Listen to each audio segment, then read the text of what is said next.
You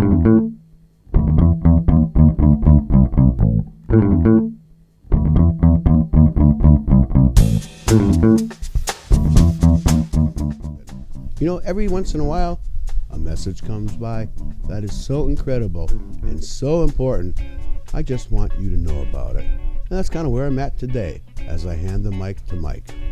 Welcome back to Rob's Feed today. This is episode number 129, and I'm Rob Schendel. So you're probably saying, well, who the hell is Mike? Mike is a spokesperson for MoveOn.org, a great group. And he's going to discuss, when he wakes up, just what most of us think. Republicans these days is just like batshit crazy. Here he is.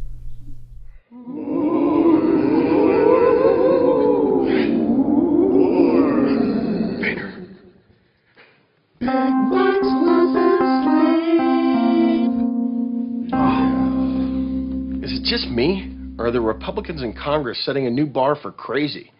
They're threatening to force America to default on our debts, which would crash the whole economy, in order to protect tax breaks for their millionaire hedge fund managing giant corporate friends. And just so you know, Republicans raised the debt ceiling 7 times under George W. Bush. 7. So it's not that they care so much about raising the debt ceiling. No. It's more like they're actually willing to tank the entire U.S. economy in order to force Obama to make cuts to Medicare and Social Security. Or just see Obama fail in general. Apparently, that's a big strategy point for the GOP. Those are some seriously screwed up priorities. And it's just not right with so many people suffering right now.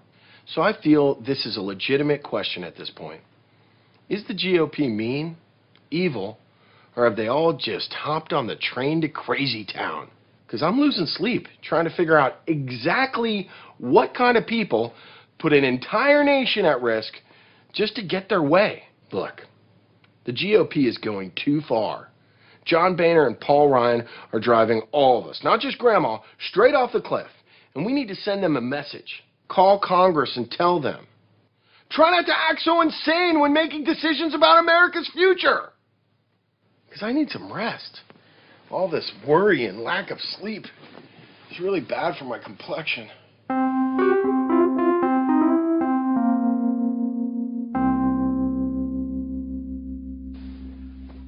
Oh, come here.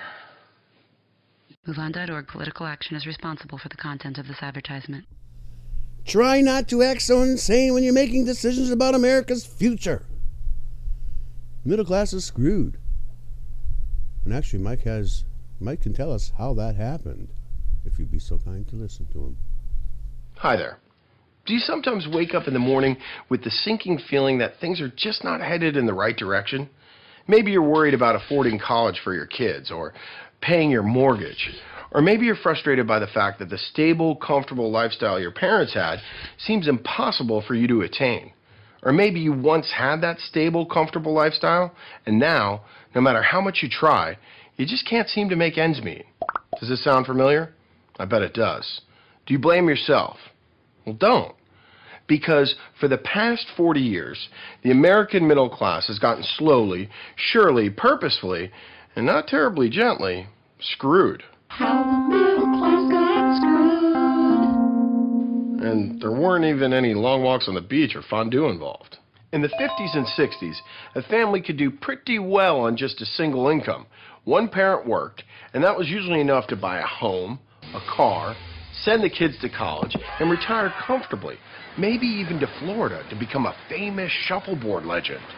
But by the mid-1970s, the screwing had begun. Most people didn't know they were getting screwed. They just knew that one income was no longer enough. So the second parent, usually mom, had to start working to maintain the same standard of living. Sure, some folks entered the workforce by choice, but all too often, it was an economic necessity. Both parents working meant added costs for childcare as the price of a home and education and healthcare began to skyrocket. By the 1980s, even with 2 incomes, the average American family still couldn't make ends meet. What could they do? Well, most people thought if we just work harder. So, Both parents started working longer and longer hours, creating an army of latchkey kids. But even that wasn't enough to keep up. Middle-class families were left with no choice but to take out huge loans to pay for college and housing.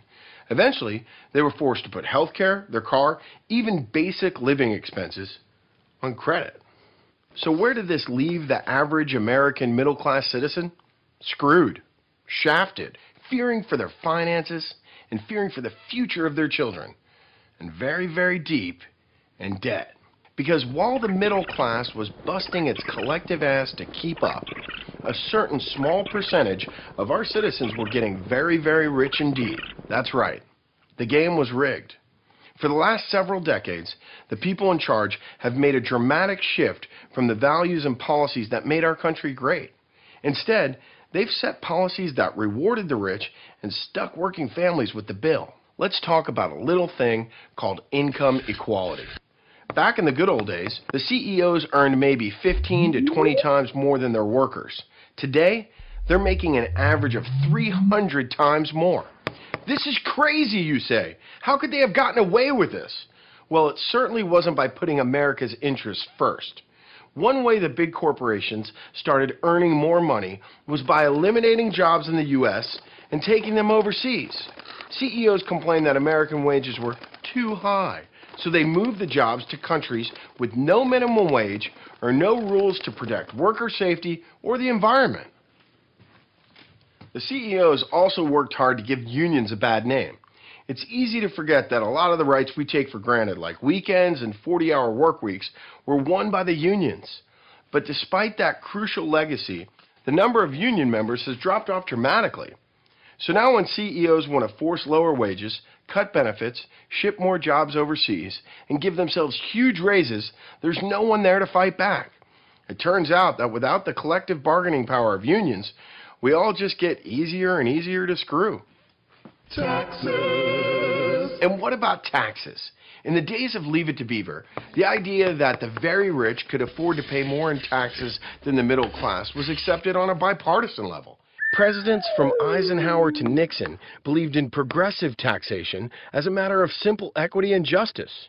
But taxes for the richest Americans have come down at a continuous clip since the 1960s, which would be fine, except that the middle class has been left to pick up the tab. Are you starting to recognize a trend here? That's right. It turns out there's a reason the rich get richer, mainly because they're not paying their fair share. For instance, while a hedge fund manager is making millions, he's likely paying a lower tax rate than his secretary who's making thousands.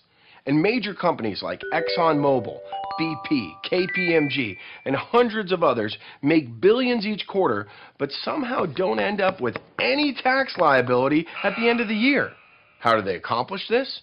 By sending high-priced lobbyists to Washington, D.C. to help rewrite the tax code. Those crafty devils. Look, Wall Street is all about investments, and probably one of the most lucrative investments they've ever made has been in Washington, D.C. Over $1 million a day on lobbying alone. And that investment in the form of these lobbyists has been really productive. Not only have they made their taxes disappear, but they've changed the whole rule book on what's legal. Before the crash, the rush to make outrageous profits with no threat of regulation led to more creative investment products. As a result, lending became more and more predatory, which led to a gold rush mentality until the bubble inevitably burst. And at the same time they were making these dubious investments, the big banks developed a business model designed to fleece every last penny from their customers. That meant $40 overdraft fees and outrageous interest rates. It meant charging $3 to use another bank's ATM when the actual cost to them was pennies. Back in the day, we had laws that kept banks from charging outrageous interest rates and actually protected consumers. So here we are, totally screwed.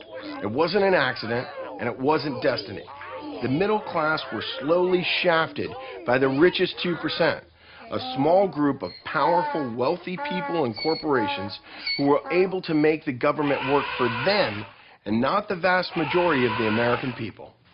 Feel like fighting back? I thought so. Well, look, there are a lot of very rich, powerful people who have really enjoyed f***ing everyone over and buying new yachts and third vacation homes. And since those people are the ones who got us here, it's not going to be their theories that lead us out of this mess. The solutions are going to have to come from all of us.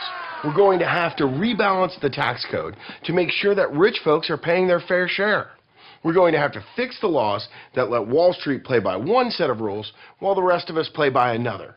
We're going to have to make health insurance and a college education a lot more affordable for middle-class families. And that's just a start. It's a big challenge, but the good news is there are a heck of a lot more of us than there are of them, and that means we can win this battle.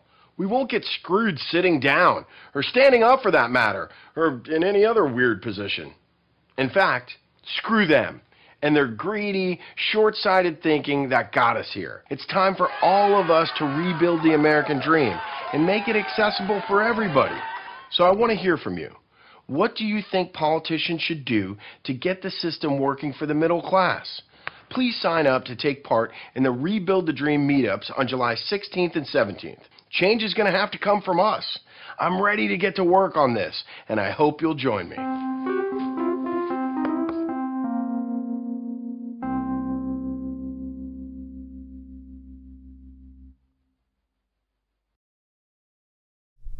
Well, that's what I wanted you to see. Thank you to Mike. Thank you to MoveOn.org. Let's rebuild the American dream. What are you doing July 16th and 17th? Thanks for downloading. Thank you for watching. That's all I'm going to say.